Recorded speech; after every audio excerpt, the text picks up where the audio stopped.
আসসালামু আলাইকুম। দেখেন এটা আপনার ডিসি কন্ট্রোলার দিয়ে একটা মেশিন চলতেছে। এটা 70 মিনিট এসিডিসি সিস্টেম ইনকিউবেটর। এটা কারেন্ট গেলে ব্যাটারিতে চালাইতে পারবেন। এই যে ব্যাটারি ক্লিপ আছে, আমরা অ্যাডাপ্টারটা চেক দিয়েছি, যখন 37.7 হচ্ছে লাইট বন্ধ হয়ে গেছে। আবার দেখবেন 37.2 লাইট জ্বলবে অটোমেটিক। আর এটা হলো আপনার এসি কন্ট্রোলার।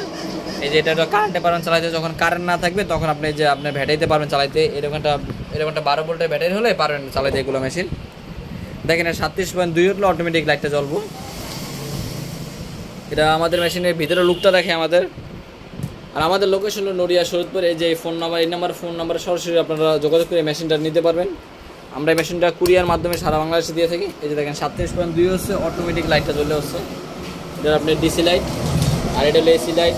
এই যে আপনার ডিসি ফ্যান। ভিতরে কাজগুলো দেখেন। আর অনেকে মিটারের সম্পর্কে অনেকে জানে না যারা নতুন। যেটা হলো আপনার আর্দ্রতা মিটার, মানে কত পার্সেন্ট আর্দ্রতা আছে মধ্যে দেখা যায়। আর এটা হলো আপনার ডিসি মিটার, যেটা কারেন্ট গেলে ব্যাটারিতে যে লাইন দিয়ে ওই মিটার কত পার্সেন্ট আর্দ্রতা আছে দেখা যায়। এখন বর্তমানে আছে 35। আর এটা হলো